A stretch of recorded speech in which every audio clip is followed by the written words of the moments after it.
네, 안녕하세요. 두 번째 시간 기초의학 호흡기계에 대해서 여러분들하고 공부를 해보도록 하겠습니다. 그래서 여러분들이 꼭 암기해야 될 내용과 관련 문제들을 보시고 시험이 얼마 안 남았으니까 이 문제가 나오면 여러분들 좋은 후기도 많이 남겨주시기 바랍니다. 자, 그럼 시작하겠습니다. 자, 호흡기계. 자, 우리가 이제 숨을 쉴 때 호흡기계와 연관이 있는데, 우리가 숨을 어디로 쉬죠? 공기가 코나 입으로 들어와서 우리 폐포 끝까지 가는 것들까지가 이제 호흡기계다. 이제 가는 길이 이제 어디까지 있느냐. 자, 글자가 좀 그렇긴 하지만 제가 설명드릴게요. 자, 코나 입에서부터 이제 공기가 들어오게 되면 이 후두개가 있는 곳에서 길이 갈라져요. 여기서부터는 코의 길과 입의 길이 여기서 인두에서 만나고요.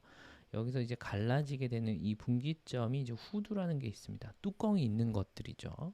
그래서 음식 먹을 때는 닫히고 평소에는 열려 있어서 사람 말소리가 나게 하는 후두 아래쪽 성대가 있죠. 그렇게 내려오는 게 여기 앞에 있는 게 기도고요. 뒤쪽으로 내려가면 이제 식도다. 그래서 우리 가슴 쪽 앞쪽에 있는 게 기도. 자, 그 기도를 따라서 쭉 내려오면 이게 이제 기도고요. 기관.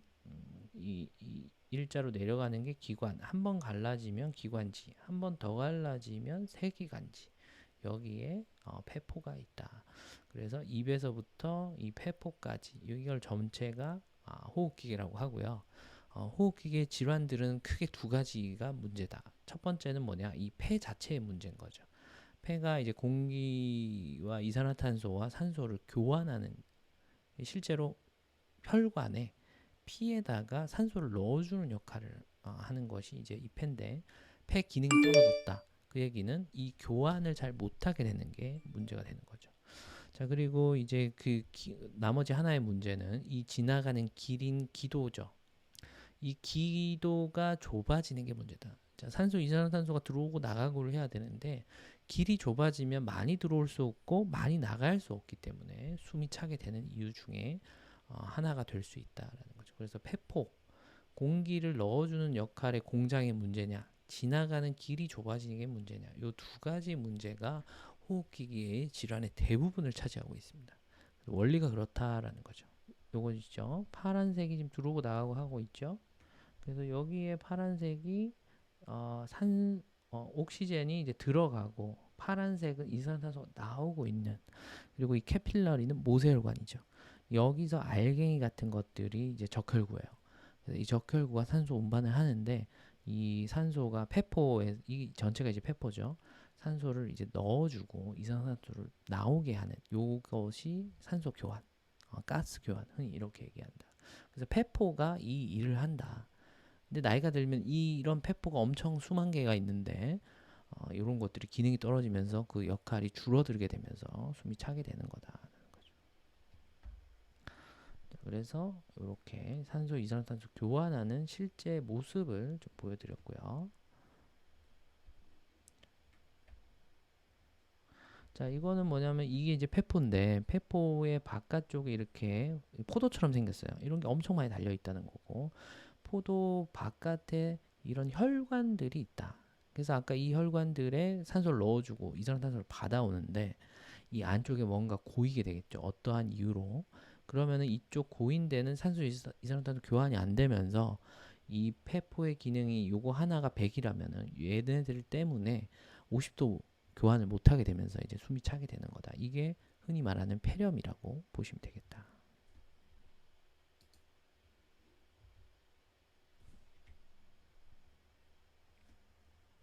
자, 이렇게 물이 고이게 되거나 이물질이 있으면 여기 기능을 못 하게 되겠죠. 그래서 원인들이 다양한데 뭐 박테리아, 뭐 바이러스, 뭐 세균 뭐 이런 것들 때문에 곰팡이도 있고요. 원인은 다양하다. 기생충도 원인일 수 있다.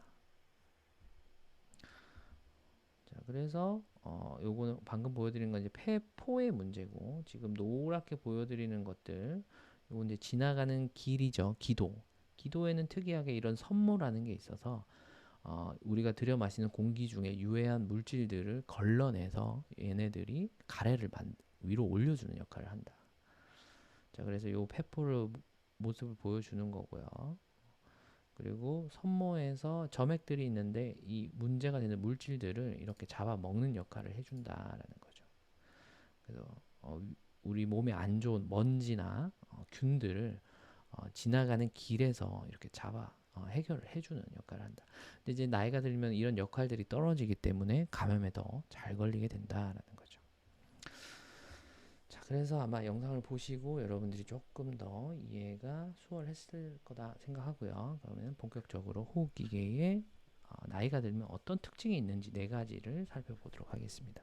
자, 교과서에도 있으니까 참고하시고, 일단은 코에서 하는 일이 많은데 우리가 흔히 냄새를 맡는다고는 알고 있지만 코 점막에서 습도를 올려줍니다. 코털이 이제 먼지를 잡아주고요. 코의 기능 중에 습도를 올린다라는 걸 참고로 기억해 주시면 좋을 것 같아요. 자, 우리 몸의 호흡기는 촉촉한 공기를 좋아해요. 습도가 있는, 그래야 가래가 잘 떨어질 수 있기 때문이에요. 그렇기 때문에 코 점막이 건조하다는 건 습도를 올리지 못한다라는 거. 들여 마시는 공기가 나이가 들면 그렇게 되고요. 그다음 폐활량, 아까 폐 기능이 많이 떨어진다고 그랬죠. 그래서 그 폐포가 예를 들어 이제 100만 개인데 그 중에 나이가 들고 문제가 생기면 생길수록 실제 일하는 게 개수가 줄어들면서 폐활량, 폐 기능이 떨어진다라고 보시면 되겠고요. 자, 기침 반사가 있으면 좋은 거예요. 이물질 들어왔을 때, 가래가 꼈을 때 기침을 하면서 나올 수 있는데 이 기능이 떨어진다.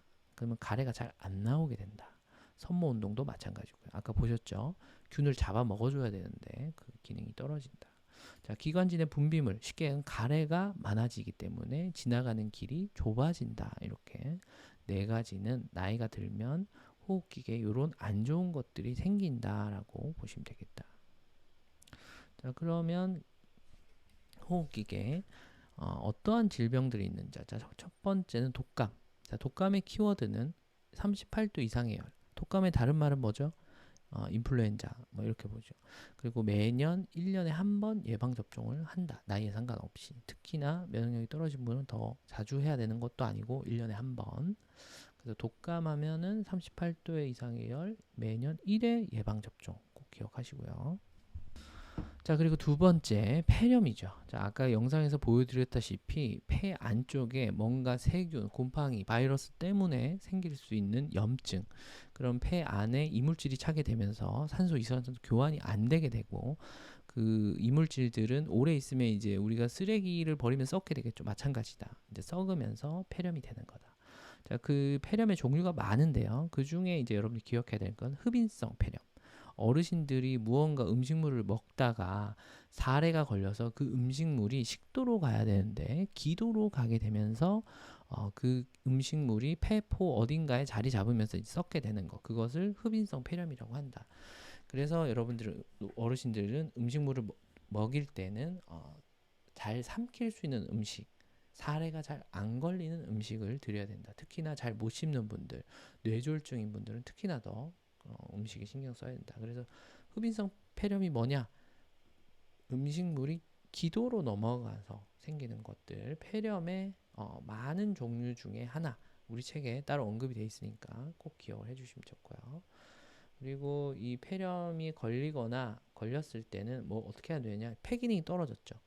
폐가 숫자가 엄청 많다고 했는데 깊이 들여 마시면 마실수록, 많이 마시면 마실수록 공기를 폐가 팽창을 하겠죠. 그래서 평소에 얕은 숨을 쉬면 50%의 폐포만 공기가 들어가는데 심호흡을 하게 되면 80% 이상 쪼그라져 있는 풍선이 공기가 들어가야지 팽팽해지는 거죠. 역할을 하게 되겠죠. 그래서 깊게 들여 마시고, 기침은 왜 하죠? 가래를 내뱉으려고 하는 거다. 기침 자체도 폐포가 확장하는 데 도움이 되거든요. 이런 것들 때문에 기침을 해라. 모든 호흡기 질환에 요거 두 가지는 하라라고 돼 있어요. 그래서 잘 기억해 주시면 좋을 것 같고요. 자, 그 다음 질환은 천식입니다. 자, 천식은 키워드가 뭐냐? 요거 기억하시면 되죠. 꽃가루, 진드기, 먼지, 심지어 온도차까지. 우리가 추운 겨울날 따뜻한 집에 들어오면 갑자기 온도가 올라가겠죠. 그런 것도 알러지 원인이 될 수 있다라는 거. 그래서 알러지 키워드가 이거다. 꼭 기억하시고요. 자, 그러면은 천식이 생기면 뭐가 문제냐? 지나가는 길이 좁아지는 게 문제예요. 다른 질환들보다 순식간에 길이 좁아지기 때문에 죽을 수 있다. 그러니까 뭔가 약을 들고 다녀라라는 거죠. 그게 이제 입안에 이제 드라마에서 보듯이 뭐 뿌리는 약, 스프레이라고 하죠, 그죠? 그런 것들을 들고 다닌다. 그래서 그 들고 다니는 약은 뭐냐? 기관지 확장제. 지나가는 길이 좁아지는 게 문제니까 넓히는 약을 가지고 다녀라. 자, 그러면 이제 알러지를 피하는 게 처방이고 치료인데요. 그럼 어떻게 피해야 되느냐? 가까이 가지 말아라는 거죠. 만약에 진드기가 원인이라면 빨래를 해서 뜨거운 물로 해야 이 진드기가 죽고요. 원인이 되는 물질을 피하거나 없애라. 근데 꽃가루는 없애기가 어려우니까 이런 시즌에는 외출이나 이런 것들 삼가하는 게 좋겠죠. 자, 그래서 알러지를 피하는 게 좋다. 그래서 천식, 알러지라는 게 키워드고요. 기관지가 좁아져서 숨을 못 쉬게 되는 게 큰 문제가 될 수 있습니다. 다른 질환에 비해서. 그래서 꼭 약을 들고 다녀라. 이 약은 뭐냐? 보통 기관지 확장제거나 스테로이드 약이다. 이 약은 항상 휴대하는 게 좋다. 운동할 때 숨 찰 수 있으니까 미리 뿌리거나 갑자기 내가 증상이 오면 주머니에 넣어놨다가 이런 것도 빨리 뿌려서 증상이 완화되게 해라라는 거죠. 자, 그 다음에 이제 결핵을 보면 결핵은 뭐가 내용이 많죠. 그래서 결핵 문제가 시험에 꼭 하나는 나오니까 잘 보시기 바랍니다. 자, 결핵은 종류가 많은데 흔히 우리가 결핵이라고 하면 폐결핵이라고 그러죠. 결핵은 뼈에도 생길 수도 있고 머리에도 생길 수가 있어요. 자, 그런데 이제 흔히 대부분은 폐결핵이 많아서 폐결핵으로 흔히 결핵이라고 하면 폐결핵이다. 자, 원인을 보시면 면역력이 떨어지는 거다. 자, 원인은 균이 언제든지 우리 몸에 있을 수 있기 때문에 어떤 사람이 잘 생기느냐가 더 기억하셔야 된다. 영양 부족. 내가 평소에 밥을 안 먹거나 다이어트를 했을 때 혹은 알코올 중독. 식사를 안 하고 술만 먹죠. 만성 질환. 그리고 스테로이드 약을 오래 먹으신 분들. 이 네 분들의 특징은 뭐냐? 면역력이 떨어져 있는 분들이다. 이런 분들에게 뭐가 잘 생긴다고요? 결핵이 생길 수 있다. 균이 외부에서 들어와도 내 몸이 건강하고 면역력이 높으면 안 걸릴 수 있어요. 코로나도 마찬가지고요. 근데 이런 사람들은 균이 있거나 들어오면 걸릴 확률이 높더라라는 거죠. 이겨내지 못할 확률도 높다.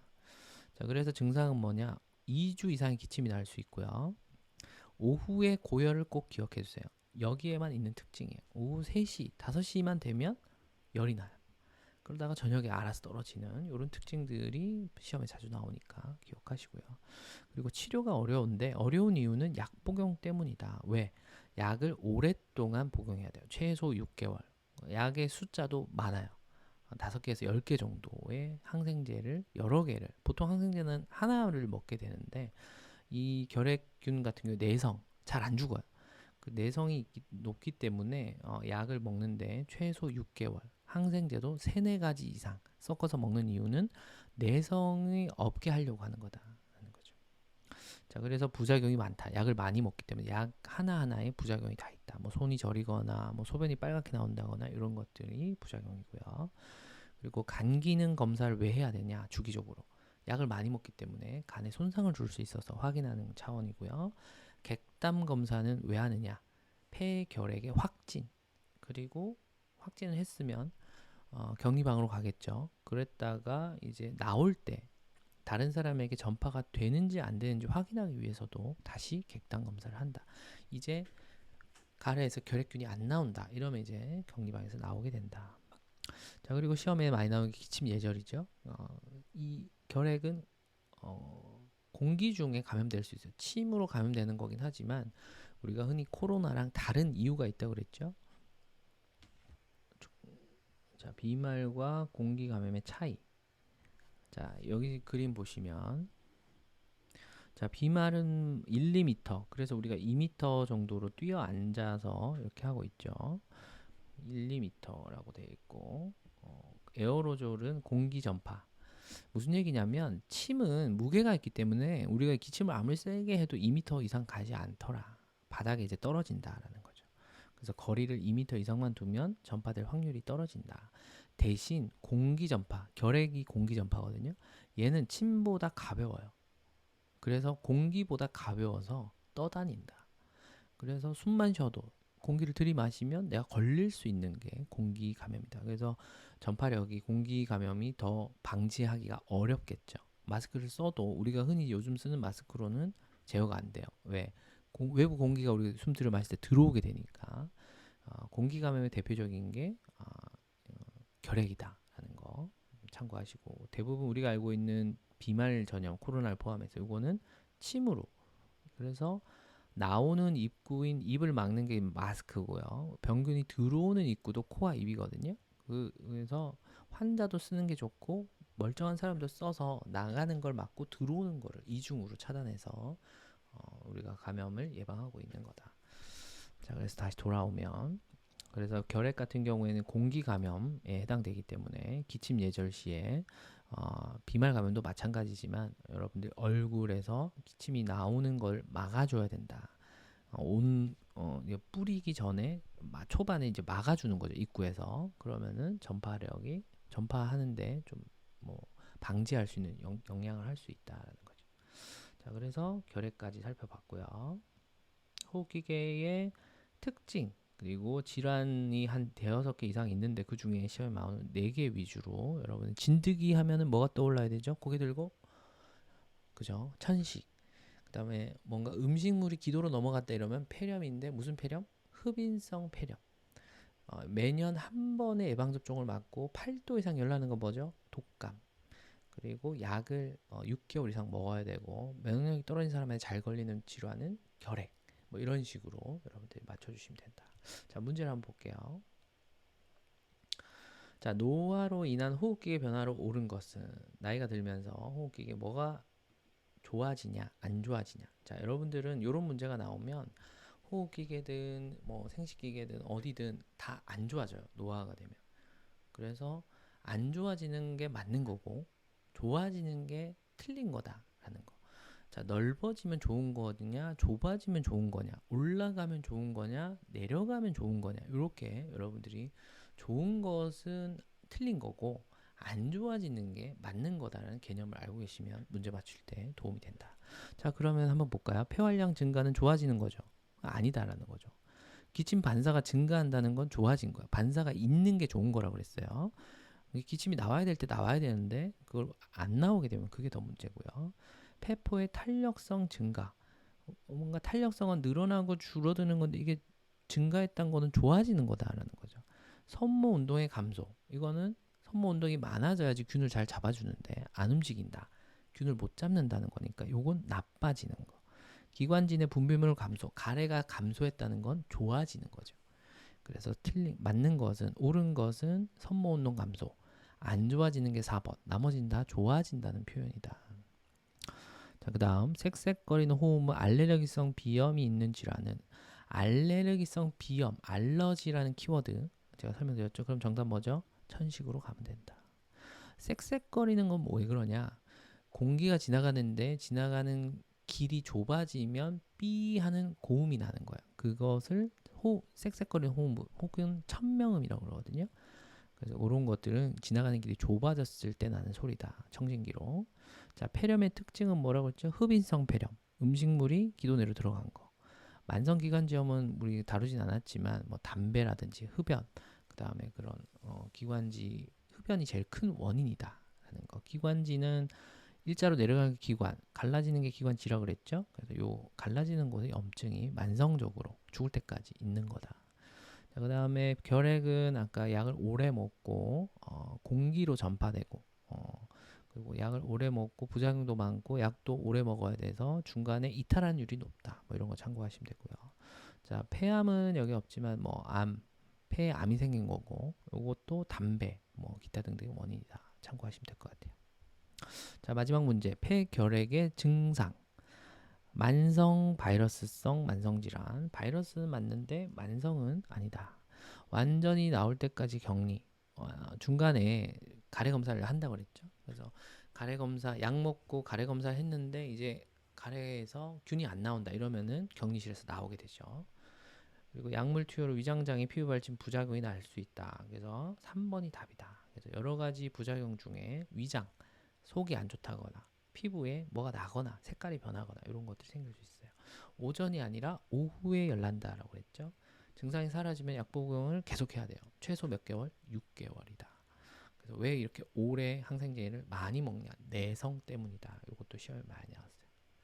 자, 그래서 지금까지 호흡기계에 대해서 알아봤습니다. 그래서 호흡기계는 여러분들이 호흡기계 가장 중요한 건 폐, 그리고 지나가는 길인 기도, 둘 중에 하나라 그랬어요. 폐가 안 좋아지거나 기능이 떨어지거나, 두 번째는 길이 좁아지는 거다. 좁아진 길을 넓혀지는 게 치료고, 폐 기능이 좋아지게끔 하는 게 심호흡 기침, 뭐 이런 것들이다라는 거죠. 그래서 이 내용들을 잘 정리하셔서 여기서도 이제 한두 문제 나오니까 여러분들 꼭 기억해 주시기 바랍니다. 오늘은 여기까지.